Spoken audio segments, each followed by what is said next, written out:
powdered donuts, sugar candy.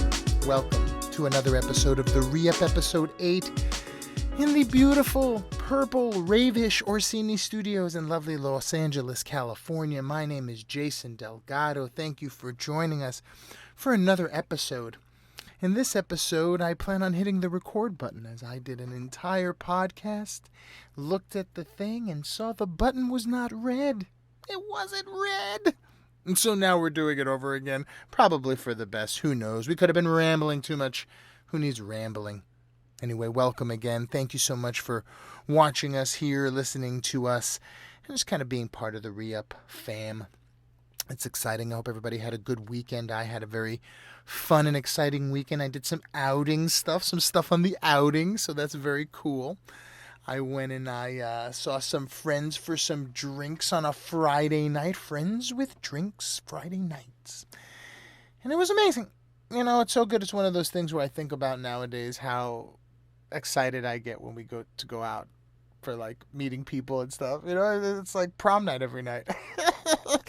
Anytime I go out, I'm like, oh my God, is this a shirt match? You know, because I feel like it's a big deal nowadays, man. It's like going out, man, meeting people and getting drinks. It's special, man. It's life or death. So it was nice to kind of go out and met with a couple friends who are comedians. You know, one of them just produced a show out in Louisiana, so it's going to be a cooking comedy show. Very excited. I don't want to ruin it, but I'm very excited for her. And then a couple of other friends, you know, talking about comedy, doing their Zoom shows, doing their content, you know, doing their YouTube channel, skits, and everything we got to do to keep it moving and keep positive and keep content rolling. It's fun to make this stuff. You know, it's fun to kind of like, you know, create and laugh and make something cool and then watch it and see other people laugh at it. That stuff is very cool. And so I'm glad to be hanging out with people who are still doing that and haven't given up. Don't give up hope. You know, they're still kind of making it real. And it was nice having drinks and talking and, you know, being with people and not having to be a screen, but being, you know, face to face, you know, 6 feet apart as much as possible. And, you know, it was nice. And the sun is shining now in LA and it's getting warm. And, you know, it's just a beautiful experience to go out with friends and kind of just feel that. And it's one of those things that I think, you know, I might harp on this a little bit, but I think the best part about this Corona thing is that it makes like, you know, friendship and seeing people and interacting with people becomes special again. You know, it becomes a special thing because, you know, I FaceTime my parents all the time. I never FaceTimed. I was like, a phone call's enough.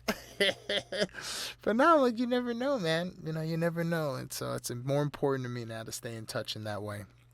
And I think that that's great. You know, I think it's a great positive thing that now seeing friends and having interactions with friends, as much as it was fun, is like special. You know, life or death. Also had breakfast with a friend on Saturday in a nice outdoor restaurant. You know, LA is locking down again, so no more eating indoors, no more gyms, no more card parlors. Brr.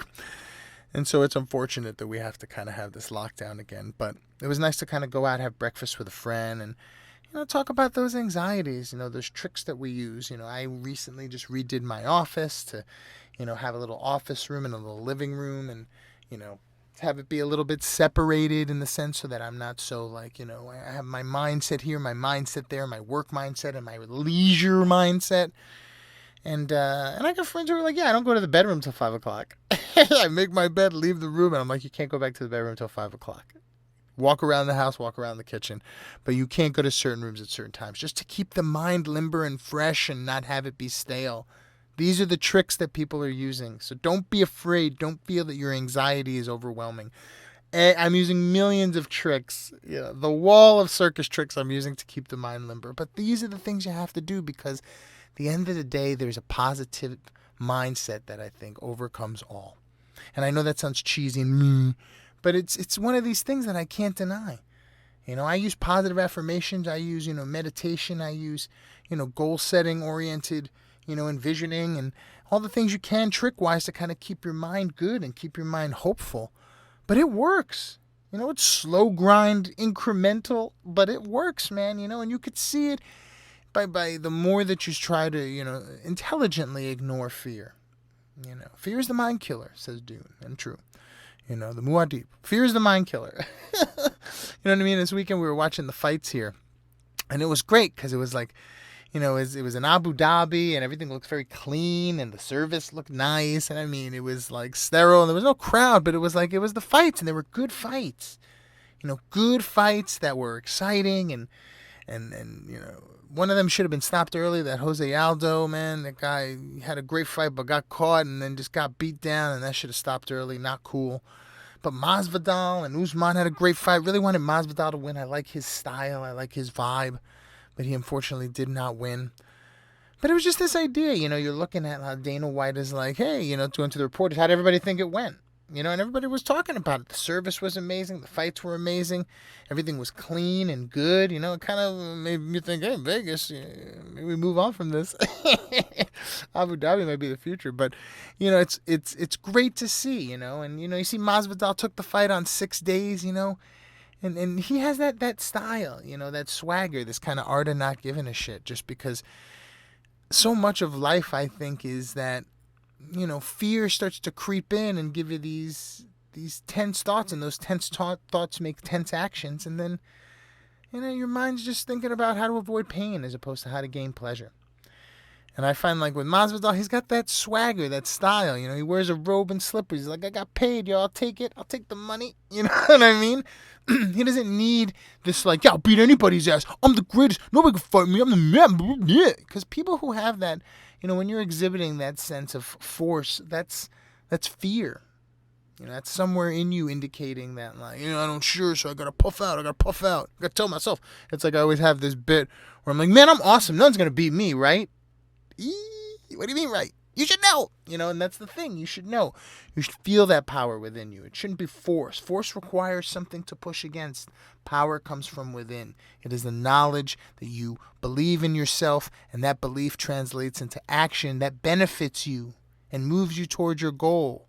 Wins and losses are meh.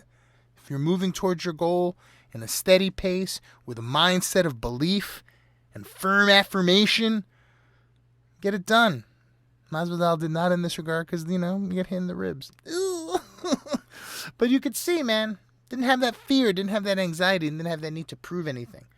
He knew he's the man. He knew he was strong. You win some, you lose some. Wins and losses turn us to bosses, man. That's the way it goes. We out here. But I like that idea, where you if you play it safe and you do it right, don't let fear overwhelm you. Don't let fear stop your fight island.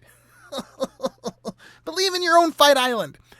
But it was great. It was great to see the fights. It was great to see, things in somewhat of a, getting back to the working on normal. And so that was exciting to see. And then I hung out by the pool and, had a couple beers and got some sun. It was very nice. It was a very nice, pleasant weekend. I can't, blessings on blessings, and it just sucks that now everything's locked down again. I can't go to the gym anymore. They're locked down. My friend literally just signed up for a gym yesterday. And then they're like, that was yesterday. No more anymore. And so that's unfortunate. But I'm excited to kind of like I said, keep in touch with friends and try to get more things that are sort of, I'm finding that more friends are starting to get together, social distancing, but outside. I have a friend with a pool. We hang out by the pool. I got a friend might come over for the fight. He'll stand over there. I'll stand over there. We'll watch the fights, and it's nice to kind of start to re-up with social contact as opposed to, even though it's distancing, not everything online or tweets or texts, I'm kind of seeing people. After a couple hours and a beer, it's nice to see. And it's nice that I think, that the world should kind of move in that direction. I think we need to stay safe and I need to stay healthy, but I think that there's a mental component where it's like, if we stop seeing each other, we're gonna be in trouble. We need to see each other and feel each other and remember how it is without anxiety. I think, a lot of people are very ridden with anxiety nowadays, rightfully so. And one of the things that's gonna help us is to communicate. Hey, we all feel it, so it's cool.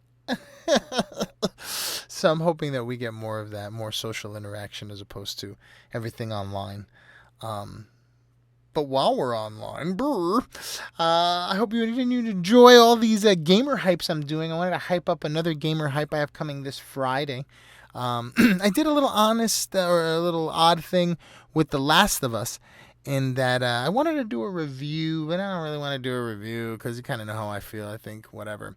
I wanted to kind of talk about how I would have done The Last of Us. So I made a video essentially breaking down a storyline of what I would have done, how I would have handled the plot and the story and some of the gameplay elements. And it's kind of exciting and it's fun. It's a little graphically intense, but it's cool. And I'm really looking forward to kind of finishing it and showing it. And I think it's a nice take, because it allows me to kind of delve into, like, what did you really not like about it? What did you feel that they could have done differently? How you would have approached it differently, as opposed to just saying, like, oh, this is wrong, political boo. Making actual constructive criticism and suggestion. Not that they could do anything, but hey, fun to do. And then, of course, this Friday, Ghost of Tsushima. Oh, very exciting. Very, very exciting to play that. PlayStation 4 exclusive game, Samurai. Intense battle, graphics, stealth gameplay. It's going to be great. I'm very excited about it. The game even has a Kurosawa mode that was granted to them by the estate of Akira Kurosawa, the famous Japanese filmmaker, where you can play the game in all Japanese in black and white. Come on! The excitement levels, the hype! It's very cool. So I'm going to be playing that on Friday. Just going to have a little video about The Last of Us while that kind of sets its sails. I think The Last of Us is going to be kind of moving on in the zeitgeist. But I want to get one last thing in there to kind of talk about what I feel could have been done. And then we're on to Ghost of Tsushima. I should have some videos on Ghost of Tsushima as well once I play that. I'm not going to try to rush through it, try and get a video or a review out. I'm going to try to just do it nice and natural and casual and enjoy it. But I'm very excited for that. And other than that, just kind of keeping limber, kind of keeping the mind limber, and, trying not to be too tense, trying to stay creating, trying to focus on goal-oriented thinking, not fear-oriented thinking, using power, not force. You shouldn't have to have something forced against you in order to feel power. I was having a conversation with a family member this weekend, and, they live down in Florida, and they were talking about how, like, everybody in Florida is tense and mad, nobody wants to wear masks, and the masks. And, so much of this is just like, people are just wishing other people to incite stuff, I'm so mad that I want to start a fight so that somebody starts a fight with me just so we can start a fight. Just so I can have contact, like, just so I can yell at someone. People don't get mad because it feels like crap. People get mad because it feels great. And I can lift a car when I get mad the right way. I could save that baby if I'm pissed. Excuse me. But that's the thing. People want to incite just to feel something, and it's like, don't give into that. Don't give into this emotional ping that hits when you get frustrated at something and have the means to vent it. I think if you vent that kind of frustration in a way that makes somebody else feel bad, you're at a loss. You're not contributing to the benefit of the universal good. Sometimes the universal good requires somebody to eat shit, and it's a sad state of affairs, but everybody's too entitled and everybody's too needy and everybody's too required of sort of justice. It just kind of, it makes everything restrict as opposed to kind of give in to the universal power. And that's what I'm finding. I'm finding it's just people's frustrations. Like, I'm not even that mad. I just want to get mad so that I feel that ping so that somebody else can ping me back and we can ping, ping, ping and feel that for something. And so that's why I feel it's important to be more social. Get out. Be social distance and be safe, but I'm one of those hermits where I like to be, if I'm home, it's Valhalla. But I will tell you, getting out, interacting, talking with friends, having a drink, that's going to help things, man. It's going to help some of the tension, relieve some of the pressure that's going on in the world just because we're not communicating. We're only communicating with the people we know, and sometimes we hate them. We got to communicate outside ourselves, outside our immediate circle and into the world. And without this sort of like, I'm going to go out just to prove, I'm not going to wear a mask just so that somebody says something. I'm putting pennies in a well wishing somebody would say something. No. We need to give in to the common good, even if we believe certain elements of it aren't for the good. We need to know what makes people comfortable and try to make that a priority. Because if you give a little, you get a little, and then we all sort of give a little. You got to wear a mask. You got to try and keep some social distancing. You can't rant and rave that it's your right as a human in the United States or the burbity-burr. This is the stuff we got to get over. Masks suck. Get the ones with the vents in them. I'm telling you, they're much better. It's true. I can't breathe in them either. What do you want, And it's not that I can't breathe, but I can't breathe. So it's like, get better masks. get better masks, and get peace. Get peace with the idea that this will come to an end, and when it does, you want to be in a position where you're not angry, you're not bitter, you're not trying to clip revenges on the things, now that it's over, you see how they lied to us? Don't. Just move on, because we're going to get past it. Keep your mind fresh and limber and strong. And remember that we're goal-oriented. Set a goal. Paint a painting. Write a book. One of these things that's beyond you, just to have something to look forward to. You know what I mean? Because the lockdown's back now, and the frustrations are going to get building. And we got to remember that we got to stay up. We got to flex positive. We got to be the light. Most important part of this whole game, man. Seriously. Anyway, I'm going to call it there. I'm hoping everybody enjoyed this episode of the ReUp podcast. My name is Jason Delgado. I hope that you enjoy yourself in this wonderful, turbulent week. And we will see, hear, and feel you on the next one.